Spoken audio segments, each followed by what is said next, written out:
Karena nampaknya Nasdem sangat percaya diri sekali bahwa kalaupun mereka menyampaikan sindiran atau kritikan atau menertawakan Jokowi, mereka sudah yakin betul bahwa Partai Nasdem tidak akan diapa-apain. Mereka yakin betul bahwa Jokowi nggak akan bisa ganggu-ganggu Partai Nasdem gitu.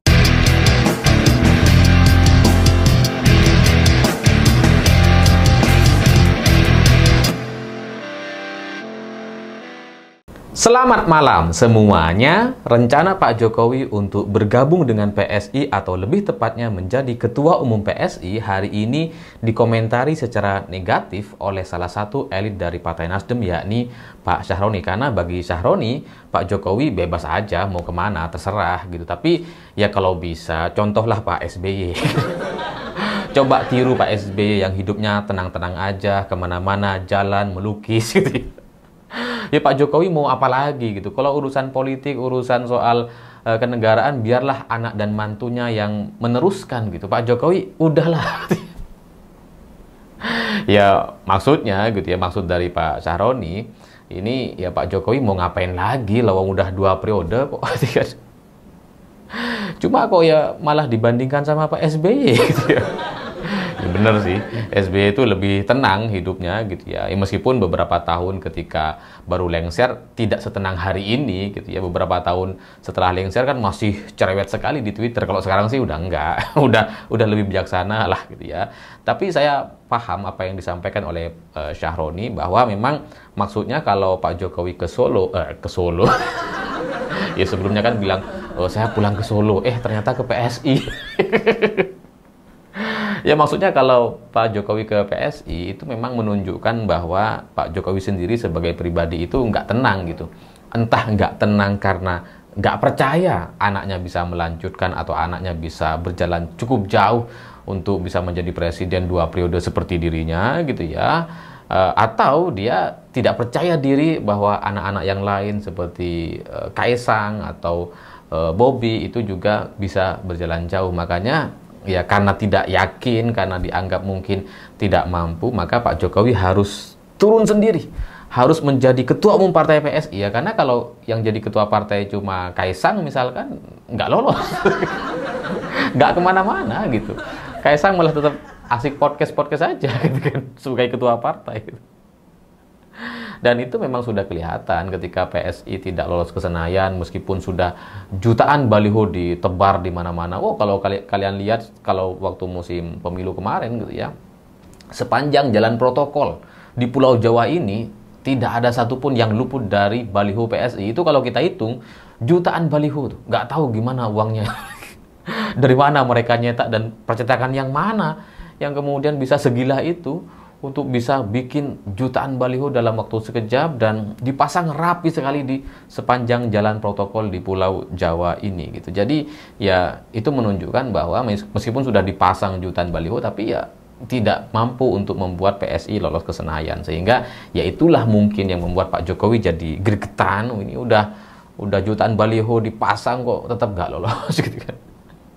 Makanya merasa perlu untuk turun gunung, turun langsung untuk memimpin sebagai ketua umum partai, dan ya nantinya diharapkan PSI bisa lolos ke Senayan. Itu harapannya. Dan kalau kita ngelihat dari Kaisang ataupun Gibran, memang sebagai status anak presiden itu memang cukup mengkhawatirkan. Anak-anak presiden yang lain itu lebih mandiri dibandingkan yang dua ini gitu kan. Ya katakanlah Ibas sama AHY ya, meskipun didorong-dorong sama orang tuanya, tapi orang tuanya tidak terlalu ikut campur seperti halnya Jokowi kepada Gibran dan Kaisang gitu ya. Jadi memang belum cukup mandiri, dan Kaisang sendiri malah belum dapat apa-apa gitu. Belum jadi apa-apa. Anggota DPR bukan, wali kota bukan. Gibran sudah, tapi ya posisinya sangat lemah sekali hari ini. Dan kenapa Pak Jokowi seperti tidak tenang gitu ya, kalau saya boleh menjawab pernyataan Syahroni dari elit partai Nasdem, ya karena memang secara dosa politik atau kumpulan daftar dosa politik Jokowi itu memang jauh lebih banyak dibandingkan Pak SBY dulu gitu. Kalau Demokrat atau Pak SBY ketika masih menjabat atau menjadi presiden waktu itu, paling kan lawan SBY cuma Anas Urbaningrum gitu. Yang lain nggak ada. Jadi lawan SBY satu-satunya hanya Anas Urbaningrum, yang itu pun langsung kemudian dimatikan.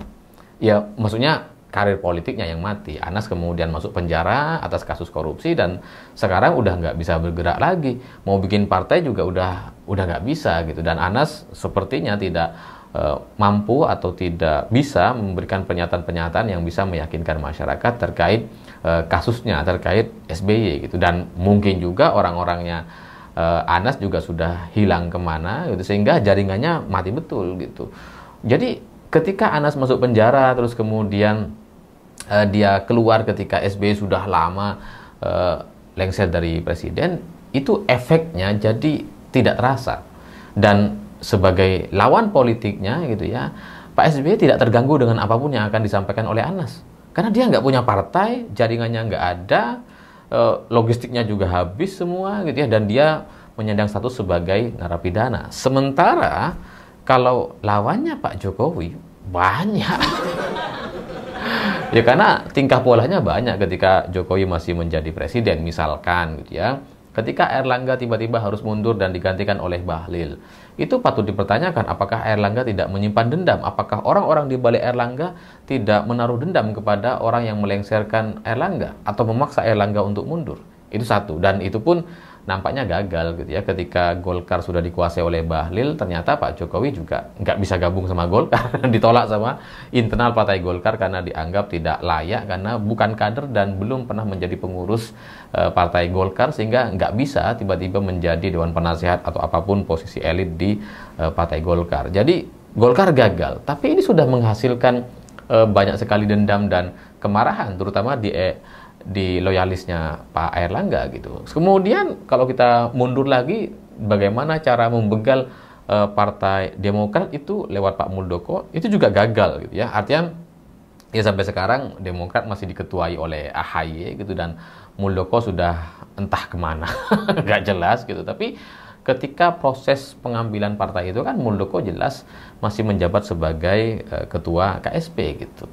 Jadi ya itu juga gagal, dan orang-orang Demokrat sampai kiamat juga pasti akan dendam dengan Jokowi misalkan. Meskipun AHY udah jadi menteri dan sebagainya, tetap tuh orang Demokrat tetap dendam gitu ya. Dan kemudian selain Golkar dan Demokrat, dengan PDI Perjuangan ini Pak Jokowi dipecat karena dianggap coba menghancurkan partai PDI Perjuangan, coba menurunkan suaranya. Dan kabar buruknya, secara struktur partai PDI Perjuangan, sekalipun Hasto kemudian dimasukkan ke tahanan hari ini, itu struktur partai PDI Perjuangan tidak bisa digoyahkan seperti halnya Demokrat beberapa waktu lalu. Kalau Demokrat masih ada munas-munasan, masih ada munas tandingan, tapi PDI Perjuangan nggak ada yang berani gitu ya.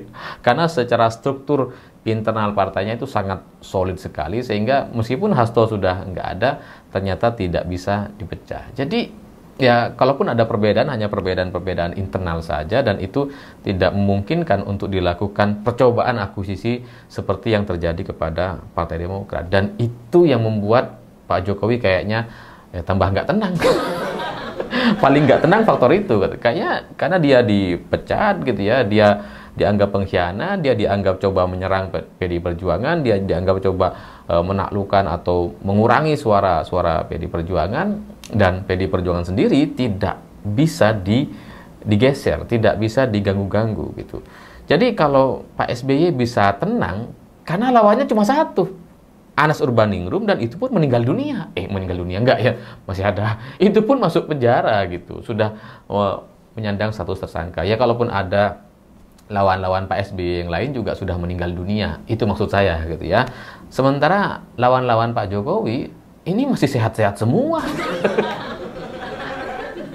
Jadi ya wajar kalau kemudian Pak Jokowi kemudian tidak tenang gitu, karena lawannya banyak, termasuk Demokrat salah satunya gitu ya.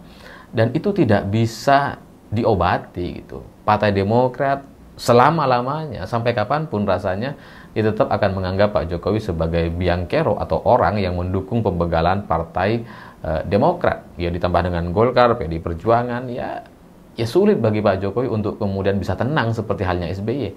Karena lawannya banyak, sehat-sehat semua. nggak jadi tersangka semua gitu, nggak ada yang dipenjara juga gitu. Jadi ya wajar kalau kemudian ini berbeda status atau apa ya langkah-langkahnya, gimana Pak SBY bisa tenang melukis dan sebagainya ya karena mau ngapain lagi gitu ya. Lawannya nggak ada gitu. Tapi tetap saja gitu situasi yang seperti ini yang kemudian disampaikan atau digambarkan oleh salah satu elit Partai Nasdem yang kemudian mengusulkan agar Pak Jokowi itu tidak terlalu ikut campur lagi dan hidup tenang seperti halnya SBY, itu bagi saya adalah sebuah pernyataan menyindir yang nampaknya terlalu berani gitu.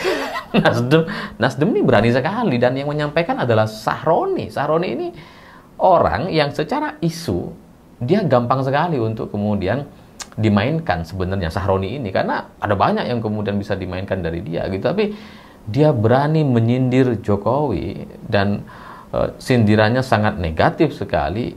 Ini menunjukkan bahwa bagi Sahroni atau bagi Nasdem, Jokowi emang udah nggak ada apa-apanya gitu. Makanya dia berani tuh, makanya dia lancang itu. Kalau seandainya mereka melihat sosok Jokowi yang masih berkuasa setahun yang lalu, nggak akan berani mereka bilang kayak gini. Mereka akan ngalah-ngalah terus gitu. Mau dibilang apapun sama Pak Jokowi akan ngalah-ngalah terus tuh.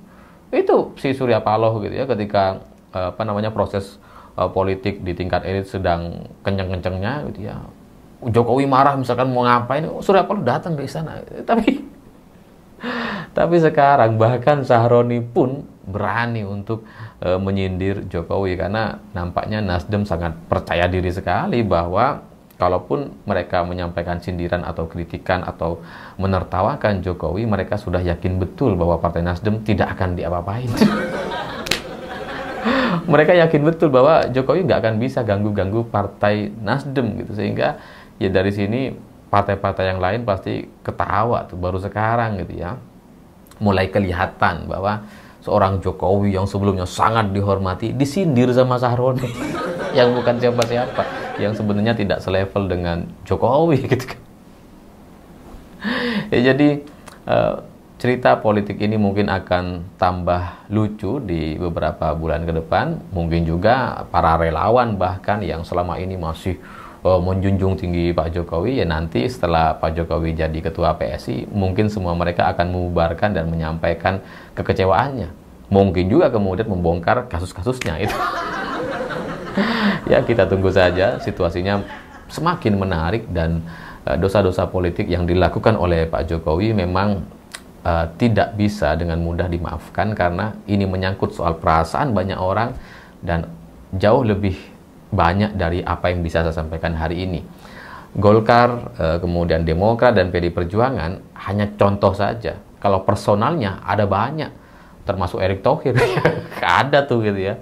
Erlangga cuma salah satunya, Erick, kemudian ya Ridwan Kamil juga mungkin termasuk salah satunya. Jadi banyak orang yang punya pengalaman negatif, pengalaman yang tidak nyaman dengan Pak Jokowi, dan mereka menyimpan rasa itu. Dan sewaktu-waktu ketika ada kesempatan, mungkin mereka semua juga akan menyampaikan perlawanan atau pembalasan. Saya pikir itu. Terima kasih sudah menonton. Begitulah kura-kura.